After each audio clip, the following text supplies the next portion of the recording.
जय हिंद साथियों। बिहार पुलिस के लिए महत्वपूर्ण प्रश्न दोस्तों, आज के सेशन में जो है आप सभी साथियों को टोटल 50 क्वेश्चन कराने वाले हैं रोजगार विद अंकित सर का। इसमें से जो है हिस्ट्री का दोस्तों पार्ट जो है पार्ट 3 में आप देख लीजिएगा, ऑब्जेक्टिव प्रश्न 50 करवाए थे दोस्तों 1 से 50 तक। तो आज जो है 51 से लेकर 100 तक होने वाला दोस्तों। देखिए हिस्ट्री का बहुत अच्छा प्रश्न है दोस्तों, जो कि आप लोग अच्छे से आज हमको लगता है कि 50 से 50 आज सही कर पाए दोस्तों, क्योंकि इससे पहले हम आपको खान सर का और क्या बोलते हैं ज्ञानवेंदु सर का भी करवा चुके थे दोस्तों। ठीक है, आज जो है आप लोग का रिवीजन क्लास है दोस्तों। आप देखते हैं कि कौन कौन सही कर पाता है, कौन कौन अच्छे से पढ़े हुए दोस्तों। रोजगार विद शंकर का जो है आपका जो है रोजगार विद अंकित सर का जो है यहाँ पे आपको रिवीजन क्लास के लिए लाते हैं दोस्तों, क्योंकि इससे दो प्रश्न दो बुक का जो आपको करवा रहे लगातार चैप्टर बाय चैप्टर। आज आपको मिक्स क्वेश्चन देखने को मिलेगा और देखते हैं कि 50 में से कितना आप लोग सही कर पाते दोस्तों। पर हमको पूरा पूरा विश्वास है कि 50 से 50 आज आप लोग सही कर पाए दोस्तों। सारा प्रश्न इंपॉर्टेंट है। रोजगार विद अंकित सर वो प्रश्न उठाए थे दोस्तों जो कि एग्जाम में पूछा जाने वाला प्रश्न है दोस्तों। ठीक है, और इसमें ये भी पता चलेगा कि कौन कौन वर्ष पूछा गया प्रश्न। ठीक है, ये तो बहुत सारा प्रश्न प्रीवियस ईयर प्रश्न इसमें दिया गया है। आप लोग अच्छे से पहले बैठ जाए दोस्तों। आपसे रिक्वेस्ट करेंगे एक छोटा सा कि आप लोग पेज और पेन और कॉपी ले लीजिए, नहीं तो पेज ले लीजिए, उसमें से 50 तक नंबरिंग कर लीजिए। देखिए कि आज हम कितना सही कर पाते हैं दोस्तों। 51 नंबर डालिए, 51 से लेकर 100 तक डालिए। इसमें से आज आपका रिवीजन क्लास है, देखते हैं किनका किनका सही होगा। ठीक है, 50 में 50 होनी चाहिए दोस्तों। आज आप लोग संकल्प कर लिए 50 से 50 होना चाहिए, क्योंकि इससे पहले हम आपको दो बुक से करवा चुके हैं हिस्ट्री का और रोजगार विद इसका सॉरी ज्ञानवेंदु सर का और खान सर का। तो आज आपका रोजगार विद सर का रिवीजन क्लास होने वाला है। आप लोग बैठ जाइए, समय ना बर्बाद करते हुए डायरेक्ट चलेंगे क्लास को। दोस्तों छोटा सा काम आपको सभी को करना है। करना क्या है, आपको सेशन को लाइक कर लेना चाहिए। अपना परिवार, छोटा सा परिवार अपना भाई बहन का शामिल होते हुए भी अपनी भाई बहन को शेयर करते हुए क्लास की ओर चलेंगे। पहला प्रश्न पढ़िएगा, जो भी आंसर होगा कमेंट में कर दीजिएगा। इस तरह करते चलिएगा और सेशन का जब लास्ट हो जाएगा आपको सेशन कैसा लगेगा उसको बता दीजिएगा, सुझाव जरूर दीजिएगा। चलिए स्टार्ट करते हैं। पहला प्रश्न को पढ़िए। यहाँ पे 51 नंबर प्रश्न में जो लिखा है कि किसके शासनकाल में मेगास्थनीज भारत आया था। चलिए पहला ही प्रश्न इंपॉर्टेंट है दोस्तों। यहाँ पे आपको देखते हैं कौन कौन बता पाते हैं, फटाफट कमेंट में कर दीजिए दोस्तों। यहाँ पे आपका पहला प्रश्न ही बहुत इंपॉर्टेंट है। यहाँ पे आप लोग का जो जो ऑप्शन आ रहा है दोस्तों कमेंट में, ऑप्शन नंबर सी दे रहे दोस्तों। तो यहाँ पे आप लोग का सही हो जाएगा, चंद्रगुप्त मौर्य इनका करेक्ट आंसर हो जाएगा दोस्तों, ऑप्शन नंबर सी। तो इनका पुस्तक का नाम क्या है दोस्तों, आप लोग कमेंट में जरूर बता दीजिएगा। किसके शासनकाल में मेगास्थनीज भारत आता है दोस्तों, पहला तो चंद्रगुप्त मौर्य हो जाता है दोस्तों। ठीक है, आपको यहाँ पे जो है इनका एक पुस्तक है मेगास्थनीज ने कौन सा पुस्तक लिखा है दोस्तों, आप लोग कमेंट में कर दीजिएगा, आपको सभी को पता है। तो 52 प्रश्न को देख लीजिए दोस्तों। यहाँ पे जो लिखा है कि प्राचीन भारत में निम्नलिखित में से कौन सी एक लिपि दाएं से बाएं और लिखी जाती है दोस्तों, आपको बताना पड़ेगा दाएं से बाएं। ठीक है, तो देखते हैं यहाँ पे क्या क्या होगा दोस्तों। प्राचीन भारत में निम्नलिखित में से कौन सी एक लिपि जो है दोस्तों यहाँ पे लिखता है दाएं से बाएं लिखा जाता है। 52 का जो है राइट आंसर आप लोग क्या देते हैं दोस्तों, यहाँ पे ऑप्शन नंबर डी दे रहे खरोटी। खरोटी लिपि इनका सही आंसर होगा दोस्तों। एक हम आपको याद कराने की कोशिश करते हैं। देखिए पहले जो है आपको ब्राह्मी लिपि, ब्राह्मी लिपि पूछता है दोस्तों किससे को लिखा जाता है, बौ से ब्राह्मी होता है, बौ से बाएं, जब बाएं से दाएं लिखा जाता है दोस्तों ब्राह्मी लिपि। ठीक है, ये भी प्रश्न को साथ साथ में याद कर लीजिए। देखिए फिर से रिपीट करवा देते हैं दोस्तों, ब्राह्मी लिपि, बौ से ब्राह्मी होता है दोस्तों, बौ से बाएं, बाएं से दाएं ब्राह्मी लिपि और दाएं से बाएं खरोटी लिपि लिखा जाता है। देखिए दो प्रश्न में से एक प्रश्न तो एग्जाम में जरूर देखने को मिलेगा दोस्तों। चलिए एक प्रश्न यहाँ पे प्रीवियस ईयर देखने को मिल रहा है दोस्तों। यहाँ पे 53 और प्रश्न में जो लिखा है 1925 ईस्वी में जो है कानपुर कांग्रेस अधिवेशन के अध्यक्ष कौन थे दोस्तों, ये प्रश्न आपसे पूछा जा रहा है और 2012 के एग्जाम में ये पूछ चुका है। देखिए दोस्तों यहाँ पे। ठीक है, तो ये प्रश्न बहुत अच्छा है, आप लोग बताना पड़ेगा कि 1925 के कानपुर कांग्रेस अधिवेशन के अध्यक्ष कौन थे, आपको बता देना चाहिए दोस्तों। 53 नंबर प्रश्न का जो है राइट आंसर आप लोग कमेंट में लिख रहे हैं सरोजनी नायडू, तो इनका correct answer option number D Sarojini Naidu हो जाएगा दोस्तों। आप सभी साथियों का ऑप्शन नंबर डी इनका करेक्ट आंसर होने वाला है। तो चलिए हम लोग यहाँ पे जो लिखा है दोस्तों 54 प्रश्न में भी इंपॉर्टेंट है, ये प्रश्न को भी याद रखिएगा। कौटिल्य का अर्थशास्त्र में हमें देश का प्रशासन के बारे में जानकारी देता है। यहाँ पे जो है कौटिल्य अर्थशास्त्र में किनका प्रशासन के बारे में जानकारी देता है, आपको 54 प्रश्न का राइट आंसर बताना पड़ेगा। तो यहाँ पे देखते हैं क्या राइट आंसर आप लोग दे रहे दोस्तों? यहाँ पे आप सभी साथियों का जो है आंसर आ रहा है मौर्य साम्राज्य आ रहा है दोस्तों। यहाँ पे ऑप्शन नंबर मौर्य के बारे में मौर्य प्रशासन के बारे में जानकारी देता है। ऑप्शन नंबर बी इनका करेक्ट आंसर हो जाएगा दोस्तों। तो आप चलेंगे 55 नंबर प्रश्न को देख लीजिए दोस्तों। साथ साथ में ही निम्नलिखित में से पाल राजाओं में से कौन वंशानुगत राजा नहीं था बल्कि उसे चुना गया था दोस्तों? ये 2014 के एग्जाम में पूछ चुका है दोस्तों। आप लोग फटाफट जवाब देते चलिए दोस्तों। यहाँ पे 55 नंबर प्रश्न का राइट आंसर क्या दीजिएगा आप लोग फटाफट बता दीजिए। यहाँ पे जो है आप लोग गोपाल दे रहे हैं, तो ऑप्शन नंबर ए इनका करेक्ट आंसर होगा दोस्तों। यहाँ पे आप सभी साथियों का आंसर राइट आंसर गोपाल हो जाएगा दोस्तों। ठीक है, तो चलिए यहाँ पे 56 प्रश्न को भी देख लीजिए दोस्तों। साथ साथ में ही यहाँ लिखता है कि मौर्य साम्राज्य की राजधानी थी दोस्तों डैश, मौर्य साम्राज्य की राजधानी थी। तो आपको 56 नंबर प्रश्न का राइट आंसर क्या दीजिएगा तो फटाफट कमेंट में कर दीजिए दोस्तों। यहाँ पे आप सभी साथियों का जो आंसर आ रहा है ऑप्शन नंबर बी दे रहे दोस्तों पाटलिपुत्र, तो इनका करेक्ट आंसर हो जाएगा पाटलिपुत्र करेक्ट आंसर होगा दोस्तों। तो देखिए साथियों यहाँ पे 57 प्रश्न में जो लिखा है रुहेलखंड किस मुगल शासक की मृत्यु के पश्चात स्वतंत्र राज्य बना था दोस्तों? ये प्रश्न 2014 के एग्जाम में पूछ चुका है दोस्तों। ये प्रीवियस ईयर प्रश्न है दोस्तों, आपको बताना पड़ेगा रुहेलखंड किस मुगल शासक का दोस्तों यहाँ पे कह रहा मृत्यु के पश्चात स्वतंत्र राज्य बना था।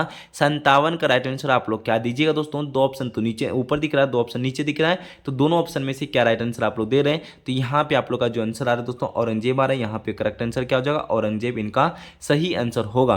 तो आप 57 के बाद 58 प्रश्न को भी देख लीजिए दोस्तों। यहाँ पे थोड़ा सा धुंधलापन दिखता होगा, हम आपको कोशिश करते बताने की। रामकृष्ण मिशन का मुख्यालय कहाँ स्थित है दोस्तों? ये प्रश्न तो इंपॉर्टेंट दिख रहा है दोस्तों, एग्जाम हॉल में भी देखने को मिल सकता है। रामकृष्ण जो मिशन का मुख्यालय कहाँ स्थित है दोस्तों? आप लोग जो दे रहे हैं दोस्तों आंसर जो दे रहे दोस्तों यहाँ पे बुलेर या बुलेर दे रहे दोस्तों, ऑप्शन नंबर ए दे रहे, तो यहाँ पे correct answer option number A हो जाएगा दोस्तों। तो यहाँ पे 59 प्रश्नों को भी देख लीजिए दोस्तों। यहाँ कहता है प्राचीन नगर तक्षशिला निम्नलिखित में से किनके बीच स्थित है? ये प्रश्न दोस्तों 2014 के एग्जाम में भी पूछ चुका है दोस्तों। ये प्रश्न आपको पूछा जा सकता है। प्राचीन नगर तक्षशिला निम्नलिखित में से किनके बीच स्थित है? आपको बता देना चाहिए दोस्तों। 59 प्रश्न का राइट आंसर आप लोग क्या दीजिएगा फटाफट राइट आंसर बता दीजिए। तो यहाँ पे आप लोग का जो आंसर आ रहा है दोस्तों ऑप्शन नंबर ए दे रहे हैं, तो यहाँ पे सिंधु और तथा झेलम दे रहे, तो आप सभी साथियों का सही हो जाएगा। ऑप्शन नंबर ए इनका करेक्ट आंसर हो जाएगा दोस्तों, सिंधु तथा झेलम। ठीक है दोस्तों, यहाँ पे 60 प्रश्न का राइट आंसर क्या दीजिएगा दोस्तों? यहाँ फटाफट बता दीजिए। यहाँ पे कहता है हर्षवर्धन। हर्षवर्धन के राज्यसभा कवि कौन थे दोस्तों? यहाँ पे राइट आंसर क्या दीजिएगा आप लोग बता दीजिए दोस्तों। 60 नंबर प्रश्न का राइट आंसर आप लोग का जो आंसर आ रहा है दोस्तों बहुत छोटा सा प्रश्न है, बहुत इंपॉर्टेंट भी है प्रश्न दोस्तों। यहाँ पे बानभट्ट दे रहे हैं, तो आप सभी साथियों का बानभट्ट करेक्ट आंसर हो जाता है दोस्तों। ठीक है, यहाँ पे कहता है हर्षवर्धन के राज्यसभा का कवि कौन थे, तो बानभट्ट इनका करेक्ट आंसर होगा दोस्तों। यहाँ पे 61 प्रश्न को भी देख लीजिए दोस्तों। यहाँ पे जो लिखता है गुप्त काल के दौरान चीन के किस यात्री ने भारत का भ्रमण किया था दोस्तों? यहाँ पे 61वां प्रश्न का राइट आंसर क्या दीजिएगा आप लोग फटाफट बता दीजिए। बहुत अच्छा प्रश्न है दोस्तों। यहाँ पर भी आप लोग जो है आंसर कर रहे दोस्तों फैयान कर रहे हैं, तो आपका answer right answer B number हो जाएगा दोस्तों। यहाँ पे बी नंबर करेक्ट आंसर होता है आप सभी साथियों का। तो यहाँ पे 62 प्रश्न को भी देख लीजिए दोस्तों। यहाँ कहता है विद्यालयों के सरकारीकरण को किसने बढ़ावा दिया था दोस्तों? यहाँ पे राइट आंसर जो बताना पड़ेगा, ये प्रीवियस ईयर प्रश्न है दोस्तों। यहाँ पे देखिए 2014 का एग्जाम ये पूछ चुका है दोस्तों।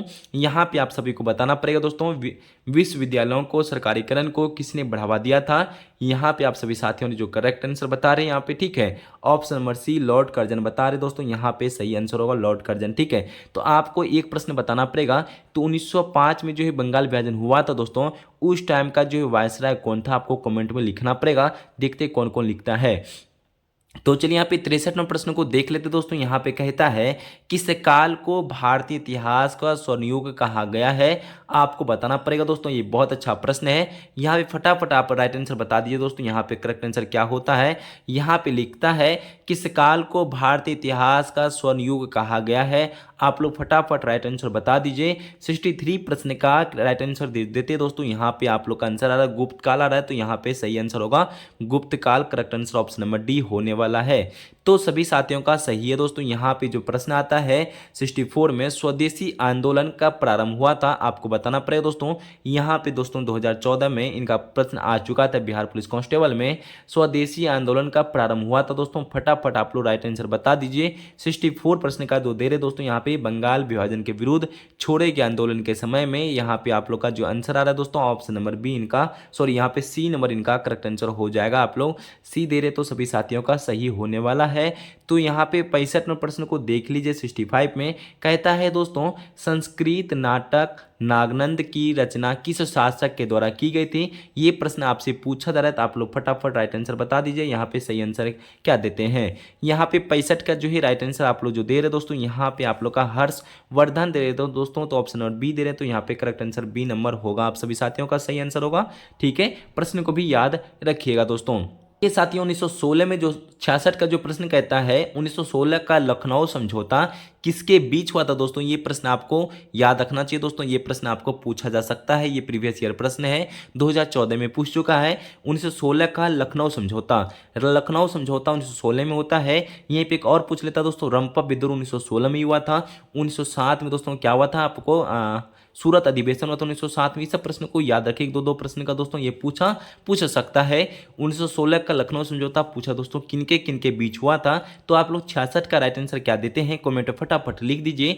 यहाँ पे आप लोग दे रहे दोस्तों option number B Akhil Bharatiya Congress और मुस्लिम लीग के बीच। यही पूछ रहे दोस्तों मुस्लिम लीग का स्थापना 1906 में होता है। यहाँ पे आपका बी नंबर सही आंसर होगा दोस्तों, आप लोग याद रखिएगा दोस्तों। ठीक है, यहाँ पे 67 नंबर प्रश्न को देख लीजिए दोस्तों। ये भी प्रश्न आपको प्रीवियस ईयर देखने को मिल रहा है, 2014 में पूछ चुका है।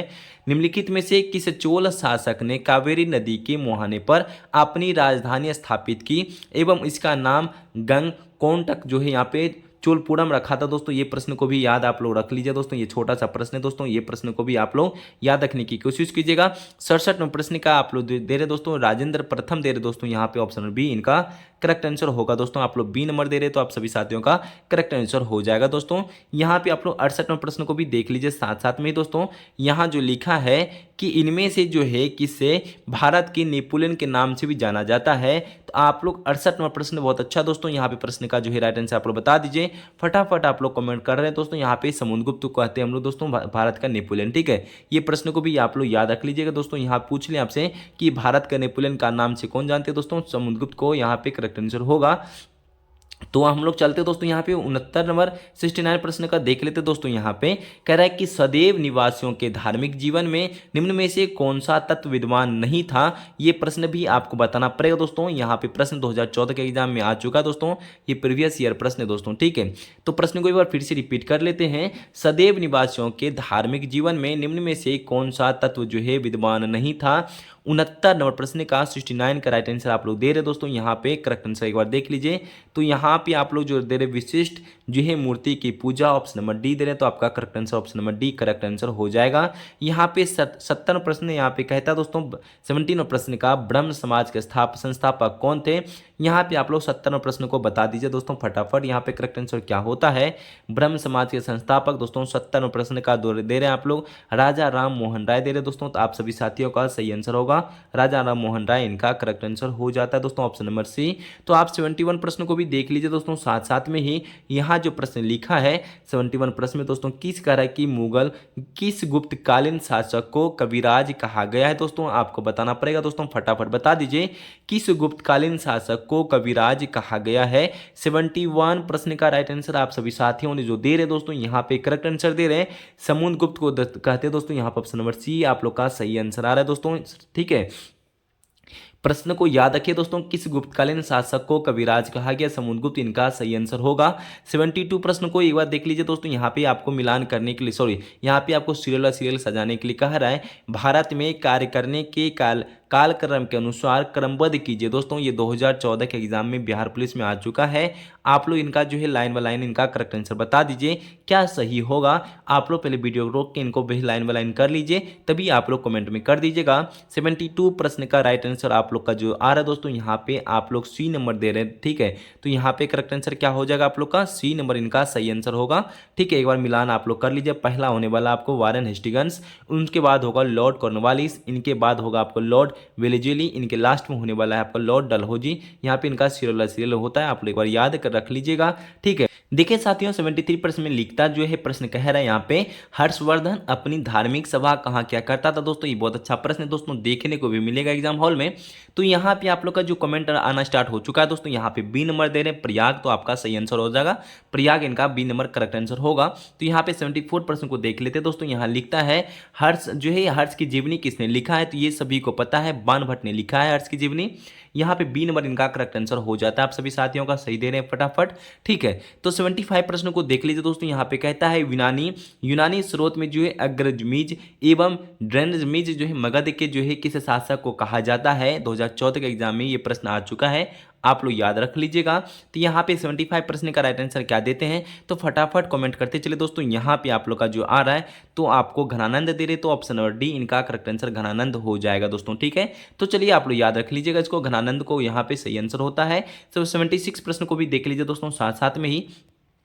प्रश्न कहता है कि सम्राट हर्ष ने जो है अपनी राजधानी धनेश्वर से कहाँ स्थानांतरित की थी। दोस्तों ये 76 प्रश्न आपका एग्जाम में देखने को मिलेगा, आप लोग प्रश्न को भी याद रखिएगा दोस्तों। सम्राट हर्ष ने अपनी राजधानी जो है थानेश्वर से दोस्तों यहाँ पे कन्नौज कर लिया था दोस्तों। यहाँ पे ऑप्शन नंबर सी इनका करेक्ट आंसर होने वाला, आपका सी करेक्ट आंसर हो जाएगा। तो 77 प्रश्न को भी देख लीजिए दोस्तों। कहता है बौद्ध धर्म के जो है संस्थापक कौन थे, तो यहाँ पे राइट आंसर आप लोग बता दीजिए। 77 प्रश्न का राइट आंसर देते हैं दोस्तों गौतम बुद्ध, तो आपका सभी साथियों का गौतम बुद्ध यहाँ पे सही आंसर होता है, ये तो सभी को पता है, ऑप्शन नंबर सी इनका करेक्ट आंसर होगा। तो 78 प्रश्न को भी देख लीजिए दोस्तों साथ साथ में ही। देखिए साथियों यहाँ पे 78 प्रश्नों को देखिए और राइट आंसर बता दीजिए, किस गुप्तकालीन शासक को वीणा वादक के रूप में जाना जाता है। तो आप 78 प्रश्न का राइट आंसर क्या देते हैं, तो यहाँ पे आप लोग का जो ऑप्शन आ रहा है दोस्तों समुद्रगुप्त यहाँ पे दे रहे हैं, तो आपका सही आंसर होगा ऑप्शन नंबर बी, ठीक है। तो चलिए हम लोग नीचे वाला प्रश्न को भी देख लेते हैं दोस्तों। यहाँ पे क्या लिखता है, यहाँ जो लिखा है कहता है प्रश्न नंबर जो है 79 में, किसके परिणाम स्वरूप 5वीं शताब्दी ईस्वी सन में गुप्त साम्राज्य का पतन हुआ था। यहाँ 2018 के एग्जाम में दोस्तों ये पूछ चुका है प्रश्न को, आप लोग अच्छे से देखिएगा, इसको छोड़िएगा मत, क्योंकि यहाँ पे एग्जाम में देखने को मिल सकता है। यहाँ पे हुन आक्रमण के द्वारा जो है गुप्त साम्राज्य का पतन हुआ था, ऑप्शन नंबर सी यहाँ पे दे रहे हैं। तो आपका सभी का साथियों का, सभी मेरे भाई बहन साथियों का सही आंसर होता है हुन आक्रमण दोस्तों, ठीक है। यहाँ पे सी नंबर इनका करेक्ट आंसर होता है दोस्तों। आप लोग चलेंगे 80 नंबर प्रश्न में कहता है पाल राजवंश का पहला राजा कौन था। दोस्तों ये प्रश्न का जवाब आपको देना चाहिए दोस्तों। यहाँ पे 80 नंबर प्रश्न में 80 नंबर प्रश्न में जो कहता है दोस्तों, यहाँ पे आपका गोपाल आ रहा है, तो ऑप्शन नंबर ए इनका सही आंसर होगा। पाल वंश का जो पहला राजा गोपाल था, यहाँ पे आप लोग का ऑप्शन नंबर ए सही होता है दोस्तों। 81 में कहता है दोस्तों एलिफेटा में जो चट्टान काट कर बनाए गए प्रसिद्ध मंदिर निम्न में से किससे संबंधित है। आप लोग 81 प्रश्न का राइट आंसर दे दीजिए दोस्तों। यहाँ पे 81 का जो है राइट आंसर आप सभी साथियों ने दे रहे हैं, तो राष्ट्रकूट दे रहे, तो दोस्तों यहाँ पे डी नंबर इनका सही आंसर आएगा, राष्ट्रकूट इनका करेक्ट आंसर हो जाएगा। तो 82 प्रश्न को देख लेते दोस्तों। यहाँ पे जो लिखता है किस गवर्नर जनरल ने भारत में सती प्रथा का अंत किया गया था। दोस्तों ये आपको राइट आंसर बताना पड़ेगा। 82 प्रश्न का राइट आंसर बता दीजिए दोस्तों। 82 नंबर प्रश्न का जो दे रहे दोस्तों लॉर्ड विलियम बेंटिक इनका जो दे रहे दोस्तों, यहाँ पे आपको ऑप्शन नंबर सी दे रहे दोस्तों। ये प्रश्न आपको एग्जाम हॉल में देखने को मिलेगा, किस गवर्नर जनरल ने भारत का सती प्रथा को अंत किया था। दोस्तों लॉर्ड विलियम बेंटिक इनका सही आंसर होगा। तो 83 प्रश्न को देख लेते दोस्तों। यहाँ पे जो कहता है पंचतंत्र नामक कहानी का संग्रह लेखक का नाम बताइए। दोस्तों ये आपको पुस्तक का नाम एग्जाम हॉल में भी देखने को मिलेगा। पंचतंत्र नामक कहानी का संग्रह लेखक का नाम फटाफट बता दीजिए। 83 प्रश्न का राइट आंसर आप लोग जो दे रहे दोस्तों विष्णु शर्मा, तो आपका सही आंसर होगा Vishnu Sharma, option number D इनका करेक्ट आंसर होगा। तो आप लोग चलते हैं 84 प्रश्न में कहता दोस्तों 1906 जो है कांग्रेस के वार्षिक अधिवेशन का दस्ता जो है किसने किया था। ये प्रश्न को आपको जवाब देना चाहिए दोस्तों। 84 प्रश्न का राइट आंसर जो कहते हैं दादा भाई नौरोजी, इनका सही आंसर होगा ऑप्शन नंबर सी, ठीक है दोस्तों। दादा भाई नौरोजी इनका करेक्ट आंसर हो जाएगा। तो 85 प्रश्न में जो कहता दोस्तों पाणिनि संस्कृत के प्रसिद्ध थे दोस्तों, आपको बताना पड़ेगा दोस्तों 85 प्रश्न का राइट आंसर क्या होता है। तो यहाँ पे पाणिनि संस्कृत के प्रसिद्ध जो थे दोस्तों व्याकरणचार्य, इनका जो है ऑप्शन नंबर सी इनका करेक्ट आंसर हो जाएगा दोस्तों। यहाँ पे ऑप्शन नंबर सी इनका करेक्ट आंसर होता है। तो चलिए दोस्तों यहाँ पे 86 प्रश्न को देखते हैं। कहता है निम्न में से किस अंग्रेज व्यक्ति ने जो है पहली बार श्री भगवत जो है गीता का अनुवाद अंग्रेजी में किया था। दोस्तों 86 प्रश्न का राइट आंसर क्या कहते हैं दोस्तों, यहाँ पे बता दीजिए। चार्ल्स विल्किंस इनका सही आंसर होता है दोस्तों। यहाँ पे ऑप्शन बी इनका जो है इनका बी नंबर इनका सही आंसर होगा दोस्तों।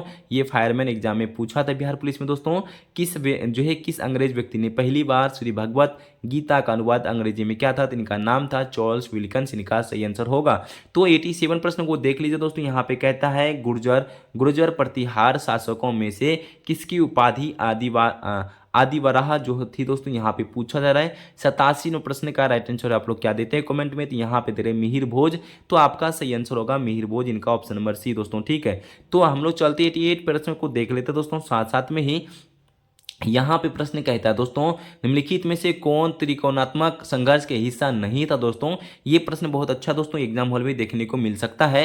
तो आप लोग 88 प्रश्न को बता दीजिए दोस्तों। यहाँ पे आप लोग चोल शासक दे रहे हैं, तो यहाँ पे सही आंसर होगा जो दोस्तों यहाँ पे ऑप्शन नंबर डी, तो आपका डी नंबर सही हो जाएगा। तो यहाँ पे देख लीजिए दोस्तों 89 प्रश्न में जो लिखता है कि प्रशासन जो है के क्षेत्र में चोल राजवंश का मुख्य योगदान क्या है दोस्तों, आपको फटाफट यहाँ पे देख लेना चाहिए दोस्तों। ये फायरमैन एग्जाम में 2018 में पूछा गया प्रश्न है दोस्तों। 89 का देखिए दो ऑप्शन तो यहाँ पे नीचे दिख रहा है दोस्तों, दो ऑप्शन आपको ऊपर की ओर देखिएगा दोस्तों यहाँ पे। तो ऑप्शन नंबर जो है यहाँ पे डी होगा, संगठित स्थानीय स्वशासन में, तो यहाँ पे सही आंसर होगा। तो आप लोग देखते हैं दोस्तों 90 प्रश्न को देख लीजिए दोस्तों। यहाँ पे कहता है गीत गोविंद के रचयिता कौन है दोस्तों, यहाँ से प्रश्न पूछा जा रहा है। आप लोग 90 प्रश्न का राइट आंसर बता दीजिए दोस्तों। यहाँ पे जयदेव दे रहे हैं, तो आपका ऑप्शन नंबर बी इनका सही होगा, जयदेव दोस्तों। ठीक है, तो चलिए ऑप्शन नंबर बी इनका सही आंसर होगा दोस्तों। 91 प्रश्न को देख लीजिए, कहता है किस जो है गुप्त शासक को विक्रमादित्य की उपाधि दी गई थी दोस्तों। ये प्रश्न बहुत अच्छा दोस्तों, ये प्रश्न 2018 के एग्जाम में पूछ चुका है फायरमैन में। किस गुप्त शासक को विक्रमादित्य की उपाधि दी गई थी दोस्तों, यहाँ पे 91 प्रश्न का राइट आंसर बता दीजिए। तो आप सभी साथियों ने जो राइट आंसर करेक्ट बता रहे दोस्तों, ऑप्शन डी बता रहे चंद्रगुप्त द्वितीय को, तो यहाँ पे सही आप लोग का होने वाला है। सभी दोस्तों ने सही दे रहे दोस्तों। यहाँ पे 92 प्रश्न को देख लीजिए, महान प्रतिहार राजा कौन था दोस्तों, यहाँ पे आपको बताना पड़ेगा। 92 प्रश्न का राइट आंसर क्या देते हैं दोस्तों, यहाँ पे मिहिर भोज दे रहे दोस्तों, तो ऑप्शन नंबर सी इनका करेक्ट आंसर होगा, मिहिर भोज। ठीक है, तो चलिए हम लोग चलते 93 प्रश्न को देख लेते हैं दोस्तों। यहाँ पे कहता है प्रश्न में जो है मुगल शासक में जो है मनसबदारी प्रणाली, ये देखिए समझिए दोस्तों, ये प्रश्न को पूछा गया है पृथक प्रतीक जो है प्रवर्तन किसके द्वारा किया गया था दोस्तों।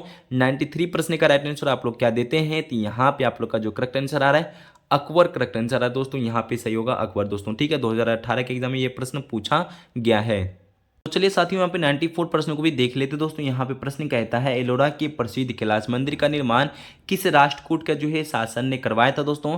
यहाँ पे 94 प्रश्न का राइट आंसर बता दीजिए दोस्तों। यहाँ पे करेक्ट आंसर क्या देते हैं आप लोग, यहाँ पे दे रहे कृष्ण प्रथम दे रहे, तो यहाँ पे सही आंसर होगा दोस्तों ऑप्शन नंबर बी, कृष्ण प्रथम इनका करेक्ट आंसर हो जाएगा आप लोग का, याद रखिएगा दोस्तों। हम चलते दोस्तों 95 प्रश्न का जो यहाँ पे कहता है खजुराहो का मंदिर, खजुराहो का मंदिर दोस्तों टेम्पल यहाँ पे डैश राज्य में स्थित है, तो आपको बताना पड़ेगा दोस्तों किस राज्य में स्थित है। 95 प्रश्न का राइट आंसर आप लोग क्या देते हैं, तो ये सभी मेरे साथियों को पता है और याद है दोस्तों, मध्य प्रदेश राज्य इनका करेक्ट आंसर हो जाएगा। ठीक है, खजुराहो मंदिर किस राज्य में, एमपी में है। तो हम लोग चलते 96 प्रश्न को देख लेते हैं दोस्तों। यहाँ कहता है निम्न में से कौन मगध शासक नहीं था दोस्तों, मगध शासक का यहाँ पे बताना पड़ेगा, मगध का शासक नहीं था दोस्तों। आपको 96 प्रश्न का राइट आंसर बताना पड़ेगा, करेक्ट आंसर क्या देते हैं दोस्तों आप लोग। ठीक है, तो यहाँ पे आप लोग का जो करेक्ट आंसर कनिक्स दे रहे दोस्तों, यहाँ पे जो है सही आंसर होगा कनिक्स। यहाँ पे देख लेते हैं एक बार, ऑप्शन नंबर बी इनका करेक्ट आंसर होगा कनिक्स। ठीक है, 96 का ऑप्शन नंबर बी होने वाला कनिक्स दोस्तों। यहाँ पे आप लोग जो भी बी दे रहे तो यहाँ पे सही दे रहे हैं। तो चलिए एक प्रश्न को और इंपॉर्टेंट दिख रहा है दोस्तों, यहाँ पे भी नोट कर लेते हैं। सोमनाथ के मंदिर पर 1025 में मोहम्मद गजनवी के आक्रमण के समय गुजरात का शासक कौन था। ये प्रश्न इंपॉर्टेंट है दोस्तों, ये एग्जाम में भी देखने को मिलेगा, आप लोग याद रखिएगा। पहले तो पूछ रहे हैं दोस्तों कि मोहम्मद गजनवी भारत पर कितनी बार आक्रमण किया था, ये क्लास में बता चुके हैं। टोटल 17 बार पर क्या था दोस्तों। पहला आक्रमण 1001 में दोस्तों हुआ था। ठीक है दोस्तों, यहाँ पे प्रश्न कहता है कि सोमनाथ मंदिर पर 1025 ईस्वी में जो है मोहम्मद गजनवी के आक्रमण समय गुजरात का शासक कौन था, यहाँ पे बताना पड़ेगा। 97 प्रश्न का राइट आंसर आप लोग देते हैं दोस्तों, भीम, यहाँ पे भीमदेव फर्स्ट था दोस्तों, यहाँ पे आपका प्रथम होगा, ऑप्शन नंबर ए इनका सही आंसर होगा दोस्तों। यहाँ पे सही आंसर दे रहे हैं आप लोग। 98 प्रश्नों को देख लीजिए दोस्तों। यहाँ पे कहता है मुगल काल में जो सर्वाधिक मनसबदार किसके शासनकाल में था दोस्तों। 98 प्रश्न का राइट आंसर आप लोग दे रहे दोस्तों, औरंगजेब देंगे दोस्तों, यहाँ पे सही होगा औरंगजेब इनका करेक्ट आंसर होगा। तो 99 प्रश्न को देख लीजिए दोस्तों। साथ साथ में ही यहाँ पे प्रश्न कहता है कि निम्नलिखित में से कौन भारत का प्रथम महिला शासिका थी दोस्तों। ये तो सभी को पता है मेरे भाई बहन को। 99 प्रश्न का तो फटाफट आप लोग जो कमेंट करें रजिया सुल्तान, यहाँ पे करेक्ट आंसर रजिया सुल्तान हो जाएगा दोस्तों। चलिए दोस्तों, यहाँ पे 100 नंबर प्रश्न को देख लेते हैं दोस्तों। यहाँ पे जो 100 नंबर प्रश्न में लिखता है, सारनाथ का लायन कैपिटल किस शासक से संबंधित है। दोस्तों ये प्रश्न 2018 में आ चुका है दोस्तों एग्जाम हॉल में, फायर में पूछा गया है 100 नंबर प्रश्न का। 100 का राइट आंसर आप लोग अशोक दे रहे, तो यहाँ पे सही आंसर अशोक हो जाएगा दोस्तों। देखिए यहाँ पे 100 नंबर प्रश्न का ऑप्शन बी होगा दोस्तों। आज के सेशन में जो है हम आप सभी साथियों को टोटल 50 क्वेश्चन करा चुके हैं, तो 50 में से कितना सही कर पाए दोस्तों आप लोग जरूर बता दीजिएगा। देखते हैं कि किनका 50 से 50, क्योंकि सारा प्रश्न आपको एक रिवीजन क्लास था दोस्तों, कितना पढ़ा आपको आ चुका था दोस्तों ज्ञान बिंदु सर में और खान सर में दोस्तों। देखते हैं किनका किनका सही हुआ है, आप लोग कमेंट जरूर कर दीजिएगा। यहाँ तक मेरे सभी भाई बहन को बने रहने के लिए दिल से धन्यवाद करें सभी मेरे भाई बहन साथियों को, ठीक है, यहाँ तक बने रहने के लिए दोस्तों। और साथ साथ में दोस्तों अभी तक सेशन को लाइक ना किए दोस्तों, लाइक कर लीजिए, अपने परिवार में शेयर कर दीजिए, ठीक है, अपने भाई बहन को शेयर कर दीजिए और परिवार में शामिल हो जाइए, ठीक है। सभी दोस्तों को जाते जाते फिर से दिल से धन्यवाद करेंगे। सभी साथियों को जय हिंद, जय भारत, वंदे मातरम।